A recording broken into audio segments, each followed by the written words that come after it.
శుక్రవార శుభాభివందనాలు తెలియజేసుకుంటూ ఉంటున్నాను. లూకా సువార్త 23వ అధ్యాయము 34వ వచనం. యేసు తండ్రి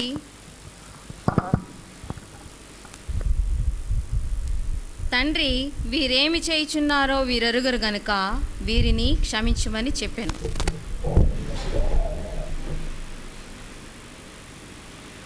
చిన్న ప్రార్థన చేసుకుందామండి. ప్రేమ కనికరం గల మా ప్రియపరల గొప్ప తండ్రి, ఈ దినాన్ని ప్రభువా ఇటు రీతిగా నువ్వు సిలువలో పడిన త్యాగానికి ప్రభువా సూచనగా తండ్రి మమ్ములను ఈ విధంగా నిలబెట్టిన విధానాన్ని బట్టి నీకు వందనాలు చెల్లించుకుంటున్నాం. ఈ దినము ఇలాగ ఉన్నాము అంటే ప్రభువా నీ యొక్క త్యాగమే ప్రభువా. అది గ్రహించగలిగే మనసులను మా అందరికీ దయచేయమని యేసు పరిశుద్ధ నామమున అడిగి వేడుకొంచున్నాను తండ్రి, ఆమేన్.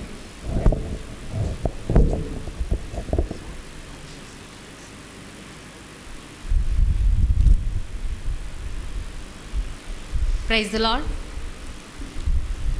శుభ శుక్రవారం అంటే మంచి శుక్రవారం. క్రైస్తవులందరికీ కాదు కానీ ప్రపంచం అంతటికీ కూడా గుడ్ ఫ్రైడే అనేది ఒక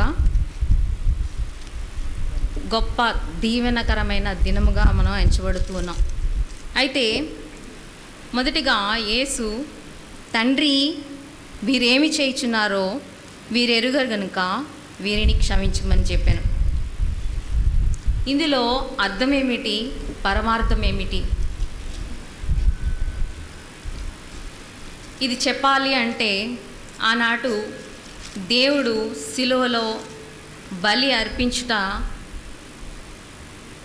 ఎంత యెహోవాకు ఇష్టమాయేనో మనం గ్రహించగలిగిన వారమై ఉండాలి. సిలువ త్యాగం వెనుక అర్థం, పరమార్థం. విమోచన, క్రయధనం, ర్యామ్సం అంటే విలువ పెట్టి కొనబడినాడు. క్రయధనము, క్రయము అంటే కొనబడిన మనము. కొనబడిన ఆ విలువను మనం ఎంతవరకు దాచుకొనిచున్నాం? విలువైన వస్తువును మనము చాలా జాగ్రత్తగా దాచుకుంటాం. కానీ మన నిమిత్తమై యేసు ఈ లోకంలో సిలువపై త్యాగానికి మన నిమిత్తమై మరణించడానికి ఇష్టపడి ఉన్నాడు. ఎలాగూ అంటే అనేకుల నిర్దోషులుగా చేయుటకును అనేకుల పాపమును భరించుటకు తిరుగుబాటు చేసిన వారి కొరకు విజ్ఞాపన చేశాను. ఇది యెహోవాకు ఇష్టమాయెను. ఎందుకు అంత ఇష్టము అంటే దేవుని సిలువపై 2 చేతులు చాచి అడుగుతున్నాడు, ఎంత ఇష్టం, ఎంతగా ప్రేమించుచున్నావు అంటే 2 చేతులు కూడా చాచి మరణమయ్యేంతగా మనల్ని ప్రేమించి ఇష్టపడుతూ ఉన్నాడు. దానిని బట్టి ఈ సిలువ వెనుక ఉన్నటువంటి ఆ యొక్క అర్థము మనకు తెలియాలి అంటే మనవ విలువేంటి క్రైస్తవులుగా తెలుసుకున్నప్పుడు తప్పక సిలువ విలువను మనం గౌరవిస్తాం.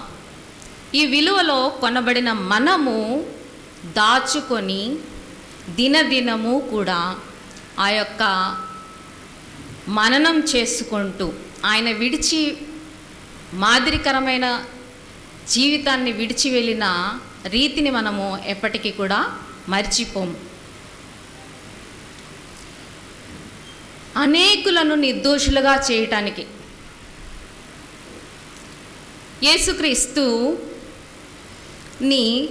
అప్పగించబడి ఎంత విలువకు అప్పగించాడు అంటే ఒక దోషినికి కట్టే విలువను ఆయన కొనిపోబడ్డాడు.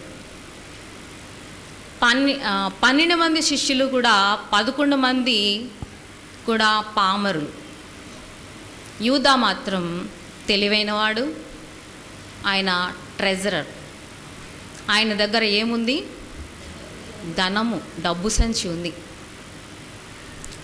డబ్బు సంచి ఉండినందున ఆయన దొంగిలించుచు, it is a continuous present tense process.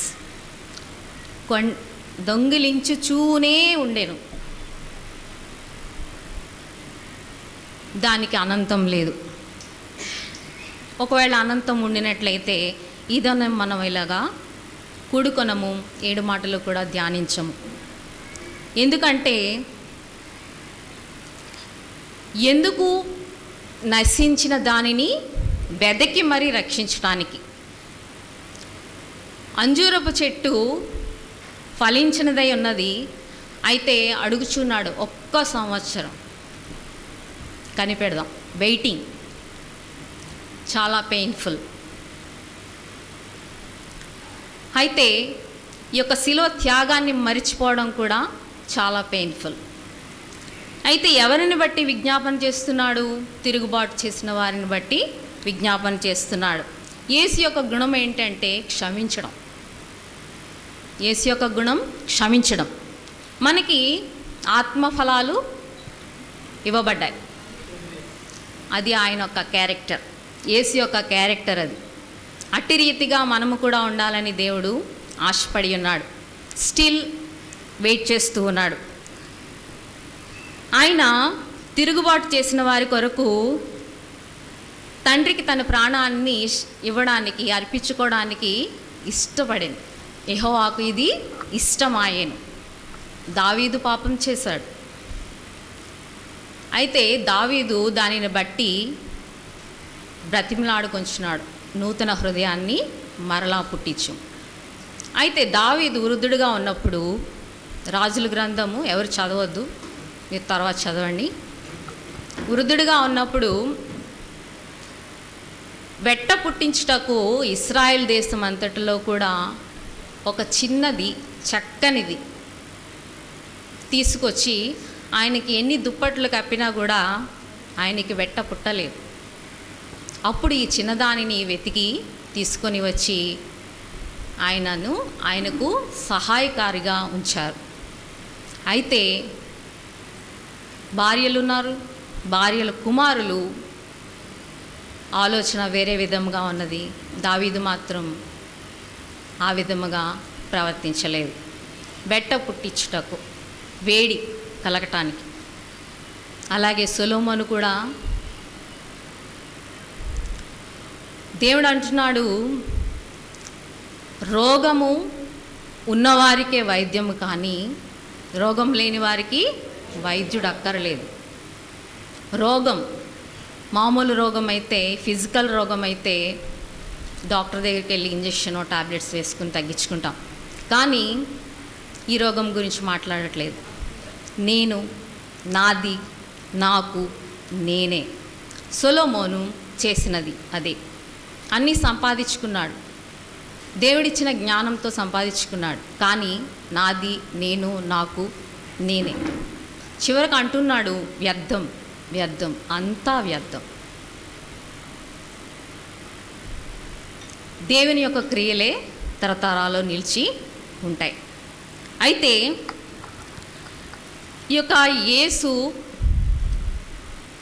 దీనిని ఏంటంటారు అంటే యాంథ్రోమార్ఫిజం, అంటే దేవుడే మనిషిగా ఈ లోకంలోకి రావటం.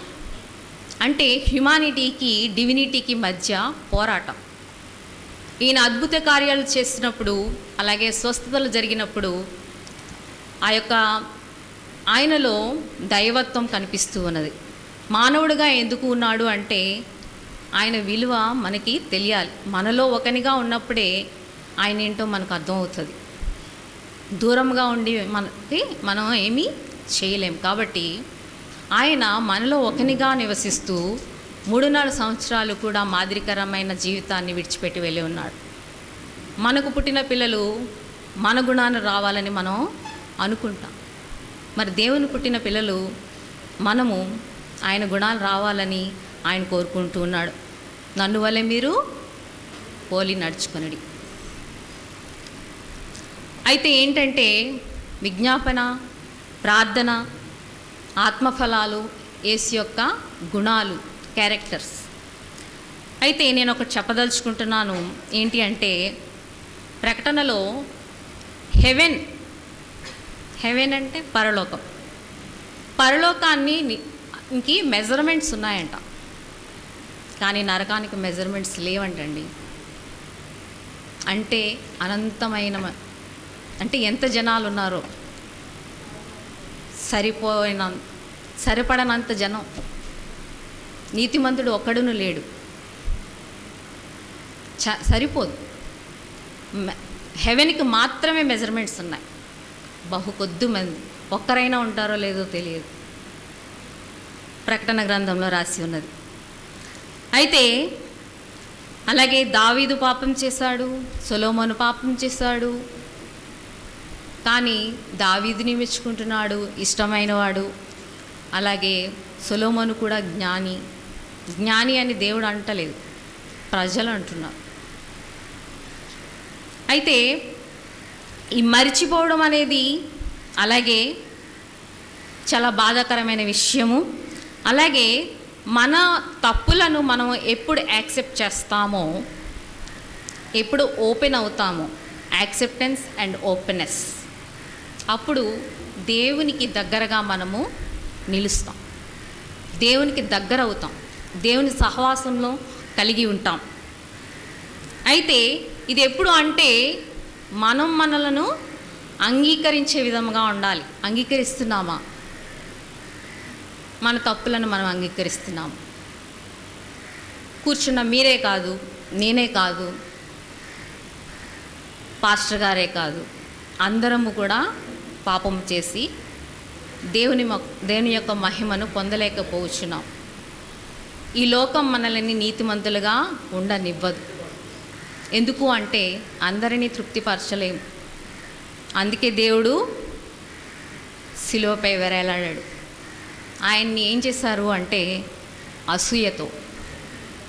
పిలాతుకి, హెరోదికి బద్ధ శత్రువులు వాళ్ళు, కానీ శిలువ వేయుటలో వాళ్ళు మిత్రులైపోయారు.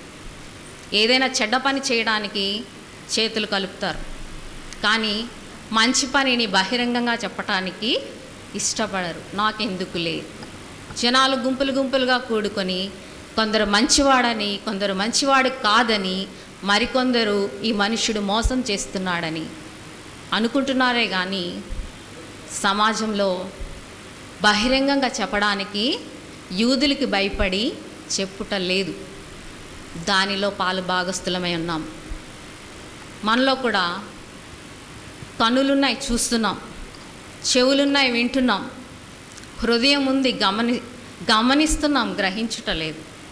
చెవులు మందముగా అయిపోయాయి, కన్నులు చూపు మూసుకొని పోయింది.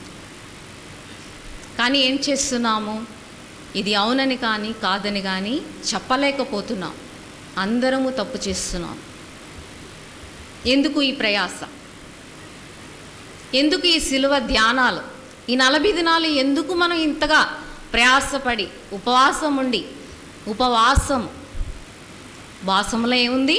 నివాసం ఉంది, సహవాసం ఉంది. ఎందుకు ఇది? 2 ఆజ్ఞలు ఇచ్చాడు, ముఖ్యమైనవి. నిన్ను వలె నీ పొరుగువారిని ప్రేమించు, నేను తప్ప వేరొక దేవుడు నీకుండకూడదు. ఎన్నాళ్ళు మట్టుకు ఈ 2 తలంపుల మధ్య మీరు తడబడుచు నివసిస్తారు? అయితే ఈ 2 ఆజ్ఞలను మనం పాటిస్తే, ఒక్కటైనా పాటిస్తున్నామా? ఊహ తెలిసిన దగ్గర నుంచి సిలువ ధ్యానాలకు మనం ఉంటున్నాం. బైబిల్ అంటే BIBLE, బైబిల్. బి బేసిక్ అంటే minimum knowledge, I for information, B for before, L for leaving, E for earth. ప్రతి వ్యక్తి కూడా భూమి మీద చనిపోయే ముందు బైబిల్ అంటే ఏంటో కనీస జ్ఞానం కలిగి ఉండాలి. ఉన్నారా? ఉన్నారు. చాలామంది ఉన్నారు క్రైస్తవులు. ఎక్కువ శాతం ప్రపంచంలో క్రైస్తవులే ఉన్నారు. స్వీకరించారు, కానీ బహిరంగంగా ఒప్పుకొనటలేదు. ప్రభువా నీనా నీనా నీనా. కానీ యూదా ఏమంటున్నాడు? బోధకుడా. యూదా ఒప్పుకొనటలేదు, బోధకుడుగానే చూస్తున్నాడు, ప్రభువుగా అంగీకరించటలేదు. ఎందుకు అంటే అతనికి జ్ఞానం ఉంది, తెలివైనవాడు, వెల్ సెటిల్డ్ ఫ్యామిలీ, ట్రెజరర్. ధనాపేక్ష ఉచ్చు లాంటిది. ఏమైంది? చివరికి ఊరికి దారితీసింది. హృదయము మోసకరమైనది, ఘోరమైన వ్యాధి కలది. మన హృదయ తలంపులు, ఆలోచనలు, నేను, నాది, నాకు, నేనే, ఇది వ్యాధి. దీనికి యేసు మరణమైతేనే కానీ నా విలువ తెలియదు అని అనుకున్నాడు. నిజమే కదా. మన కొరకు యాక్సిడెంటల్గా ఎవరైనా చనిపోతే, మన నిమిత్తమై పనికి ఒకవేళ మనతో పాటు తీసుకెళ్ళిన వ్యక్తి చనిపోతే మనం ఎంత బాధపడతాం, జీవితాంతం మర్చిపోం. నేను ఆ రోజు ఇలా తీసుకువెళ్ళకపోతే తిను చనిపోయి ఉండేవాడు కాదేమో, యాక్సిడెంట్ అయ్యి ఉండేది కాదేమో అని జీవితాంతము కూడా బాధపడతాం.